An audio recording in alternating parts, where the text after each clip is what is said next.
Salve, nação corintiana! Tudo bem com vocês? Sejam bem-vindos ao canal. Pessoal, trazendo para vocês aí mais um pós-jogo da ESPN. Créditos e agradecimentos aí à ESPN. Pós-jogo, Corinthians e Mirassol, 2-0. Timão classificado. Vamos ver o que a mídia disse. Antes disso, pedir encarecidamente para vocês, quem puder deixar o like, se inscrever no canal, ativar o sininho para não perder nada do Timão e, sem mais delongas, bora pro vídeo. Muito bem, estamos de volta com o Linha de Passe. Vamos falar também do Fluminense que goleou o Volta Redonda no Campeonato Carioca. Vamos passar pelo Palmeiras também classificado. Tem tudo isso e muito mais neste Linha. Estou ao lado dos meus amigos comentaristas. Estou ao lado do Leonardo Bertozzi, Vitor Birner, Jean Oddi e André Kfouri. Começando com você, André Kfouri, tudo bem? Olá, Marcela. Boa noite. Tudo bem? Boa noite, amigos. Uma ótima semana. Tá brincando muito o carnaval? Um carnaval com descanso, futebol, por causa do trabalho. E vamos, a partir de amanhã, terça-feira, quarta-feira, enquanto o pessoal se diverte, a gente trabalhando aqui na ESPN. Não esperava nada diferente disso. De você, André Kfouri, torcida do Corinthians hoje está mais calma, mesmo não sendo a Leila perguntando? Eu acho que o corintiano hoje, depois da classificação e da atuação do Corinthians, talvez não esteja totalmente calmo, mas está mais calmo do que estava logo depois da outra vitória, né, que o time teve ao longo dos últimos dias, que foi a vitória que o classificou para a próxima fase preliminar da Copa Libertadores. O Corinthians fez, naquela ocasião, uma atuação frágil, defeituosa, preocupante, cometeu falhas defensivas que estão se repetindo, que levaram, eu creio, uma boa parte da torcida a imaginar que o jogo hoje poderia se complicar enquanto ainda estava 1-0, com bolas altas na área. O Corinthians chegou a sofrer um gol, que foi corretamente anulado por impedimento, mas que fez o torcedor lembrar de algumas coisas que têm acontecido nesse aspecto defensivo, em que o time tem sido errático em várias das últimas partidas, mas, no geral, colocou em campo a sua superioridade técnica diante do Mirassol e conseguiu uma vitória merecida. O Corinthians tem todos os motivos para se considerar candidato ao título estadual. Tem motivos também, eu creio, para se concentrar nesse título, ou seja, se esforçar para ganhá-lo, embora ele não tenha a importância esportiva em comparação com todas as outras coisas que vão acontecer nessa temporada. Claro. Uma delas, obviamente, a Libertadores, na qual o Corinthians precisa chegar à fase de grupos e tem jogo de volta, tem jogo novamente no meio dessa semana. E imagino que a preparação, o planejamento para hoje, para a semana que está começando, tenham levado em consideração tudo isso, mas o Corinthians não vence um troféu, não ganha um título há muito tempo. Sim. E fez até agora uma campanha no Campeonato Paulista que lhe dá essas vantagens técnicas de jogar em casa. Com a classificação do Palmeiras ontem, a gente vai falar sobre isso, um derby só pode acontecer na decisão do campeonato, etc. Mas o campeonato estadual ainda é apenas o campeonato estadual e o Corinthians tem que garantir a sua classificação na Libertadores também, para que a temporada não seja tomada por um abatimento e a sensação horrorosa de não ter conseguido chegar à fase de grupos da Libertadores. A gente viu o gol do Romero, ele abre o placar. Hoje o Rodrigo Garro poupado, pensando, imagino, para a Conmebol Libertadores. O time já viaja nesta segunda-feira, vai para o Equador.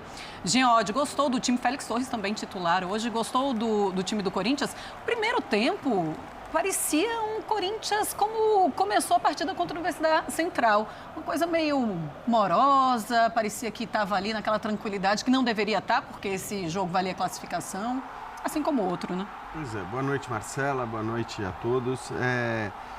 Eu acho que no fim das contas a classificação foi bem tranquila, a classificação do Corinthians. Teve esse começo mesmo que você falou, e eu não diria nem o primeiro tempo todo, né, Marcela? Acho que foram 15 minutos. 15, 20, vai. Sobretudo antes do gol do Romero, em que, de fato, acho que talvez já tenha chegado aquele fantasma da atuação do meio de semana pela Libertadores, e aí talvez um temor de que aquela atuação pudesse se repetir e tomar gols de um time mais fraco pudesse se repetir. Só que o Mirassol é mais fraco, mas é bem mais forte do que o adversário que o Corinthians enfrentou pela Libertadores. Então eu acho que havia sim esse temor, ou se não temor, essa preocupação do que poderia ser esse jogo. E até por isso eu acho que, olhando para os 90 minutos, foi uma classificação muito tranquila. Apesar desses 15 minutos iniciais. Apesar da gente pegar a estatística e olhar, foram 13 finalizações do Mirassol e 10 do Corinthians, mas acho que se a gente olhar para as chances que o Corinthians desperdiçou, e foram muitas chances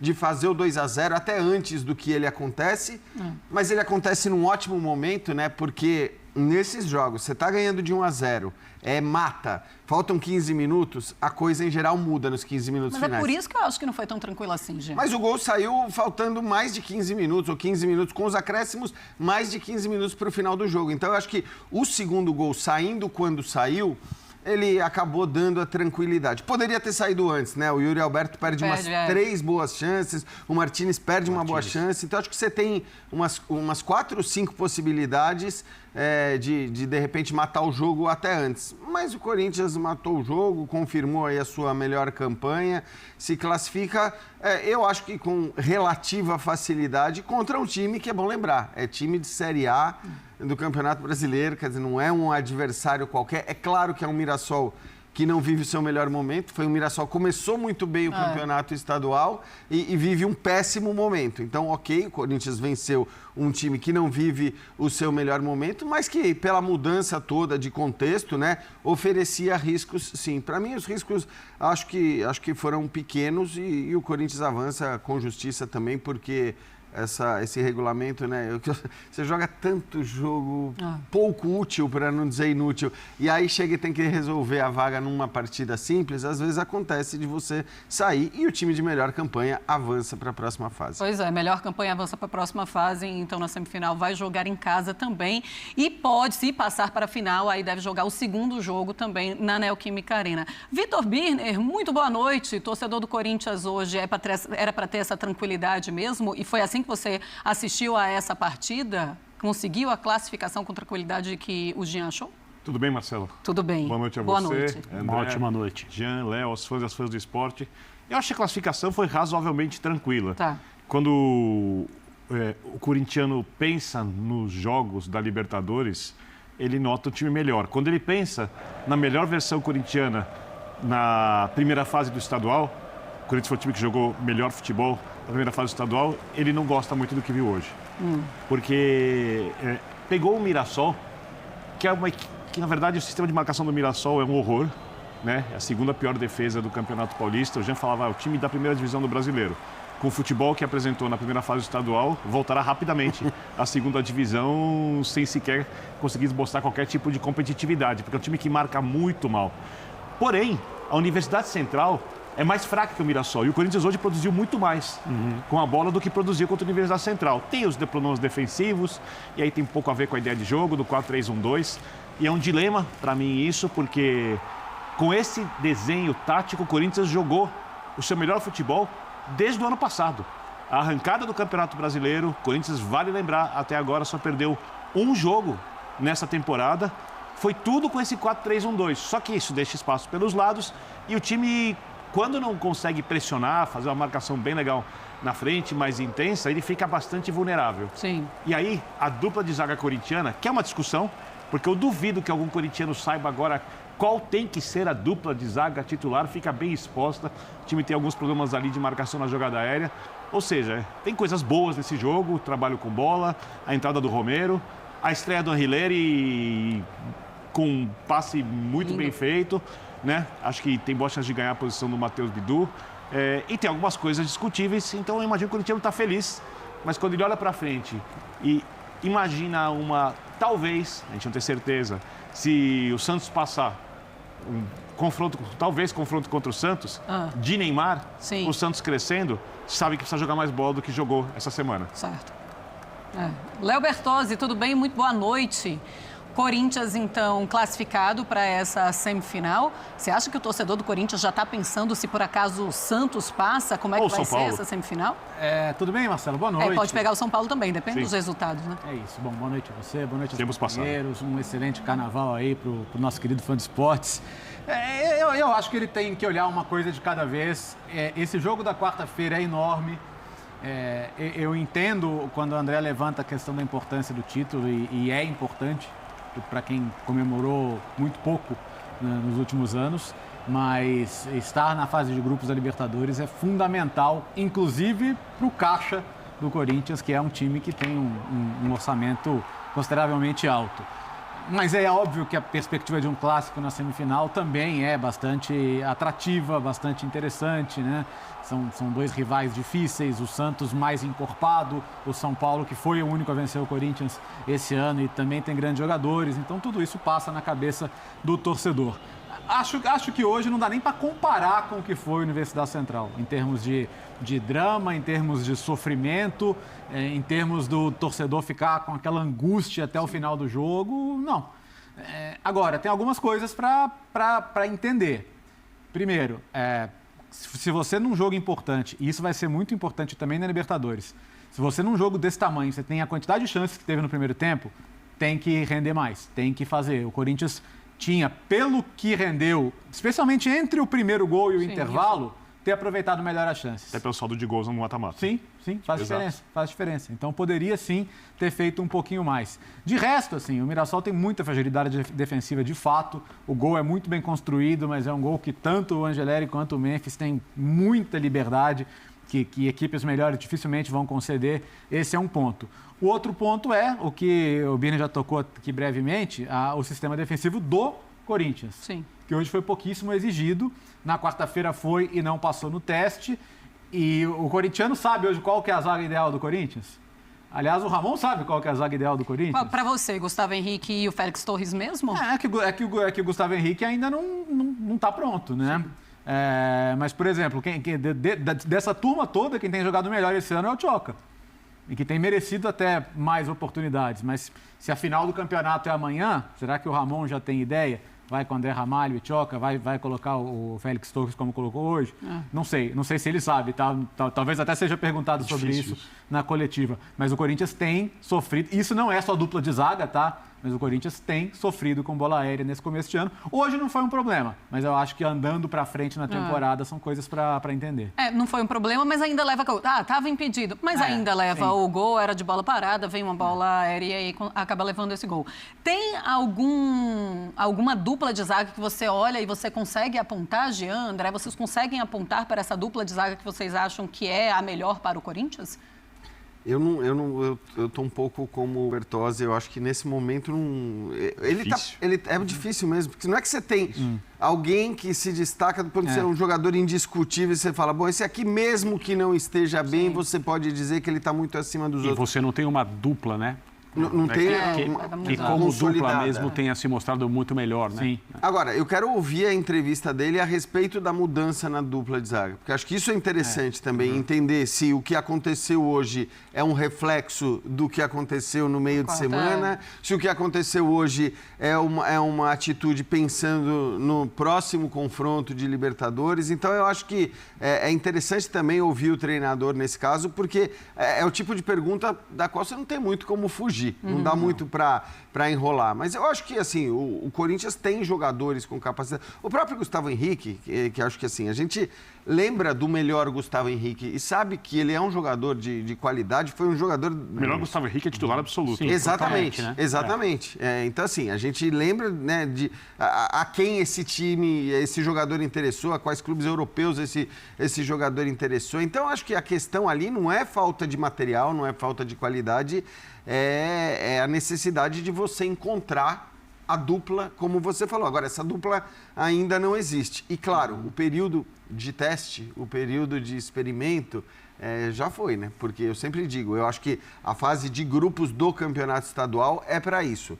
Na hora que você chega, sobretudo agora que você já passou das quartas de final, você vai para uma semifinal, muito provavelmente num clássico, ou mesmo que não seja num clássico, eu acho que agora não tem mais essa. Agora, as escolhas do treinador tem que ser as escolhas daqueles que ele considera os melhores. Ainda mais quando você tem uma pré-Libertadores ali, né? Você está passando pela segunda fase, vai para a terceira fase, você precisa ter um time um pouco mais organizado, principalmente na defesa. André Kfouri, você acha que o Gustavo Henrique e o Félix Torres pode ser essa dupla, mas pensando no jogo contra a Universidade Central, pensando assim, olha, do jeito que foi nessa última quarta-feira, não tem como continuar? É interessante ouvir o que o Ramon e o Emiliano vão ter a dizer a respeito disso. Tomara que eles sejam perguntados sobre esse assunto na coletiva e tomara que eles deem respostas, né, se perguntados forem, que nos permitam concluir alguma coisa. Eu acho que eles também não têm uma ideia formada, a cabeça formada em relação à dupla titular. Eu acho que a escalação dos zagueiros vai muito pela circunstância, vai muito também monitorando o desgaste. Talvez o time que começou a partida hoje tenha muito desse foco voltado para a viagem e para o jogo de quarta-feira. Então, uma coisa vai se entrelaçando com a outra e as escolhas pelos nomes e pelos jogadores é muito influenciada por isso também. Acho que por potencial, por capacidade que a gente conhece, experiência, estatura, não estatura altura literal, estatura como jogador, o Gustavo Henrique precisa jogar, Claro. né? E aí, em relação ao parceiro dele, muitas vezes, num time de futebol, não se trata de escolher o segundo melhor zagueiro que o elenco tem. Se trata de ver quem que ao lado dele, em relação à função e característica, é o melhor encaixe. E eu não acho que essa resposta esteja clara para a comissão técnica do Corinthians até agora. Até porque ele mesmo ainda precisa se firmar. Ele como também. falou. O próprio Gustavo, Sim, né? até porque a gente começa a entrar num... Porque ele estava sem jogar há muito tempo, né? Sim, e como a gente tem dois confrontos agora, alguns confrontos em que ele decide vagas diretamente, a semifinal do Campeonato Estadual num jogo só, o mata-mata da Libertadores, eu assino embaixo que o Léo disse, com o Barcelona muito mais importante do que a semifinal do estadual. Eu sei que é um jogo menor, né? Principalmente se o Corinthians tiver um clássico pela frente, jogando em Itaquera, seja contra o Santos, seja contra o São Paulo, a derrota tem muito impacto, caso o Corinthians não passe. Mas para a temporada e para as pretensões do Corinthians, é muito mais importante os jogos contra o Barcelona de Guayaquil. E nesse momento, como você não tem o Gustavo Henrique em forma, como você não tem uma dupla formada, o técnico tem um grande desafio, primeiro na escolha da dupla, que é interpretar o momento dos jogadores, entender como essa dupla que ele pensa se encaixa e qual é melhor para o momento, que não precisa ser necessariamente a dupla mais forte da temporada que vai jogar mais vezes. Tem que ser a melhor para esse momento, que não precisa, repito, ser exatamente a mesma dupla que vai jogar ao longo da temporada, imaginando que o Gustavo Henrique vai entrar em forma e vai ser um dos titulares. E a segunda questão é como, olhando as características dos times que você vai enfrentar, você protege melhor. Porque quando a gente fala, por exemplo, dos problemas do Corinthians da bola aérea, não é uma questão da dupla de zaga. É uma questão de posicionamento, do sistema de marcação, dos espaços que ficam pelos lados, de outras questões que não são simplesmente solucionadas trocando dois jogadores. Sim. Então esse foi o vídeo, pessoal. Conta pra mim aí o que vocês acharam do Corinthians no jogo de hoje. Eu achei que o Corinthians jogou realmente muito melhor, tomou poucos sustos, controlou muito mais, que foi algo que o Memphis comentou, que o time só atacava e não controlava o jogo. Hoje eu achei que o jogo foi bem controlado, tirando a pressão que o Mirassol fez ali nos primeiros 15 minutos. Mas isso é algo que os times vão fazer algumas vezes, né? Tem etapas do jogo. Às vezes você tá atacando, às vezes você tá defendendo. Não tem como tá puxando o gatilho do ataque toda hora. Mas eu achei um jogo bem controlado, boa atuação do Memphis. Gostei do Memphis ali como atrás dos dois homens da frente, achei que ele rendeu mais. Talvez de vez em quando ele deveria ser um pouco mais fominha, mas ele deixa os atacantes muito na cara do gol. Dependendo do jogo, assim, é uma ótima alternativa pro lugar do Garro. Às vezes, se acontecer alguma coisa, né? Eu acho que os três têm que jogar junto. Mas é uma boa opção para esse ataque. Às vezes está precisando de gol, puxa o Memphis um pouco para trás, joga com três atacantes, dois na frente ali, ele e o Garro armando. Talvez seja melhor que a questão até do Coronado. O Coronado não foi nem relacionado pro jogo. Vocês acham que ele está perdendo espaço? Acabou as chances? O Coronado ainda pode ser útil? Comenta aqui embaixo, quero saber a opinião de vocês, pessoal. Mas obrigado por todo mundo que ficou aqui, esse foi o vídeo. Se inscreve no canal quem não é inscrito, deixa o like quem não deixou e agradeço de coração mesmo e vai Corinthians!